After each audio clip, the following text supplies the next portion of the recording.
What's going on, One Nation? Welcome back to another episode of A Thing or Two About a Thing or Two. TJ Wingard, joined today by TC Thacker of the men's basketball team. TC, thanks for taking the time to join me. Yes, sir. Thank you for having me. Awesome. We'll start with the basics. TC, what are you studying here at the University of Lynchburg? I'm working on 2 masters right now. My master's in educational studies and then my MBA.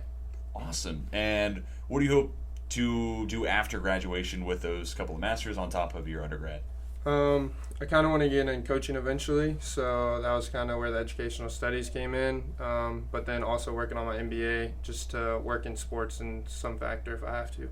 And I have to know, 2 masters at once. One sounds like enough work for me, but 2, we kind of talked beforehand, before recording, you were able to start some of those classes early. Is that why you're able to obtain 2 separate master's degrees at once? Yeah, I definitely started last year. I was pretty much almost done with my educational studies degree, but then I just moved a couple classes around this year since we got one more season because of COVID. So awesome.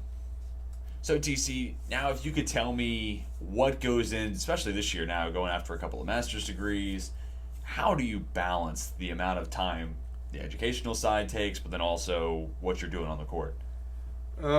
Right now, I mean, honestly, not having as much to do as during the season, I honestly think it's more difficult. Once I'm in season and kind of have like a set schedule, I think I do better with my classes. But right now, it's more on me to set my time management and take care of that on my own. So. And once you are into the season, I think one of the toughest parts about being a student athlete is the travel side, right? Mm-hmm. There's plenty of times where you're not in class, you're having to complete assignments on the road, can't necessarily ask for direct help. Can you kind of talk about some of the difficulties, but then also maybe how that helps you out? Ultimately, you have to learn the material a little more. Yeah, it's definitely difficult. I mean, especially on a bus, you don't really want to be doing any work. Right. But I guess the time management factor comes into that is you just got to try to get it done before you're even in that situation. Especially if you know you have a long road trip coming up, you want to try to get your work done for that week earlier. Yeah, and when it comes to your team, do you want to talk about some of the support systems you kind of have at your disposal, both with the department, but also just teammates, coaching staff, things of that nature? Yeah, I mean, definitely the coaching staff, they've really put an emphasis on like working on our education. Like that's a main point and a main focus of our team. So, I mean, I know we have study hall for guys who need help. And then, I mean, even if it's not a required study hall, it's open to anyone.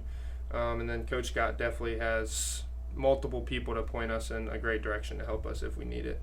And you came onto this podcast after being recommended by Coach Scott, so fitting that you say that. When you were deciding between schools and you ultimately choose the University of Lynchburg, what about the academic side pulled you to becoming a Hornet? To be honest, not a lot. Sure. It's just because I was kind of back and forth with a couple different schools, and I mean, they were all great. And so the kind of pulling me to it was mainly Coach Scott in basketball.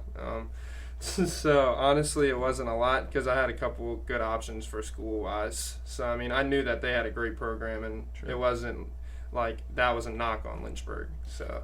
But now taking that, and since you've been here, can you kind of describe some of the assets that have been at your disposal and things that the university has been able to do to put you in a position of success? Oh, yeah, for sure. I mean, it's definitely more than I would have thought of. I mean, I really love the small classes. I mean, you talk about that in D3, but you really see it once you're in there. And, I mean, just the teachers that I've had and, like, I mean, made connections along the way. They've done so much for me. Definitely a couple of teachers. I don't think I would have been where I was at without them, so. Yeah, and then while you've been here, what are some of those classes that you look back on and like, man, I'm really glad I took that class, or that was a personal favorite of mine?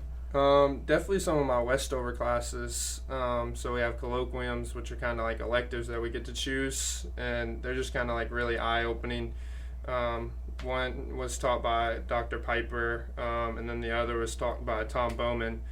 And I mean, they're kind of talking about sports and culture, and it was just something to be able to choose a class that you like, and it doesn't really have to go along with what I'm learning. And I'm actually taking one of the new sports management classes with Dr. Piper now, and it's kind of along the same lines. So. And TC, you're a guy who's racked up on-court accolades, but also some academic accolades. How do you weigh those two different things? 'Cause I think they have different things that go into them, but with that said, how do you judge all the honors you've raked in? It's really hard being you, but that said, how do you weigh those two separate, different types of awards? I mean, personally, like I don't really like get too excited about personal accolades. I just love when the team does well. But I mean, the academics definitely come in because I mean, basketball. It's just like you kind of go out and play, and if you have good people surrounding you, it's going to help to get those awards. But the academic, you kind of got to do on your own, and you got to put that work in. I mean, basketball is easy to work hard at because it's something that you love, and school can be difficult sometimes to put that extra work in. So I guess the academic ones are a little bit higher, and I know my mom would love to hear me say that. So there you go. Always gotta make mom happy. And you're also someone who's graduating early, so some of that's you were able to work with your schedule and put yourself in a position of success. But talk about how that might help yourself once you are done, graduated early, and you can focus on the basketball side of your life. I mean, definitely helps when you get like a head start. I mean, this is only my 5th year, and hopefully by the end of this summer I'll have 2 masters. I did early college in high school, and so that's kind of something me and my parents sat down and talked about. Like, you know, you're going to be playing basketball for at least 4 years, so let's get a head start on this, and hopefully by the end of those 4 years you'll have your masters, and which I would have last year, but then to be able to come back and work on 2 is just something I never thought I would have been able to have a chance to. Yeah, awesome. And the last thing I want to ask you, TC, you were in the Westover Honors College, and you're putting plenty of challenges in front of yourself. Obviously, that's a big honor. Can you kind of talk about that experience? I mean, yeah, it was definitely an interesting experience. I kind of took a different route along with it. As I said, I did the early college, so my freshman year I really didn't have to take all the intro classes, but I had to do the English, and it definitely was kind of an eye-opener to college because that English class was, I mean, harder than any class I had taken for sure, but it definitely got me prepared. And then, I mean, as I said, just the colloquiums were honestly one of the coolest parts of it, getting to choose classes that were interesting to me. But honestly, the biggest thing was probably like my writing skills with those classes. And then, I mean, a lot of Westover students are athletes, and so I mean, it was great to kind of be able to talk to other people that were in Westover and athletes and kind of see how they're balancing their schedule and stuff. So. Awesome. Well, TC, thanks for joining me today. You gave a lot of great, insightful answers, and I appreciate you giving me the time. Yes, sir. I appreciate you having me. Awesome. Well, that's going to do it for this episode of A Thing or Two About a Thing or Two. Be sure to check in next week for another episode, but until then, we are signing off.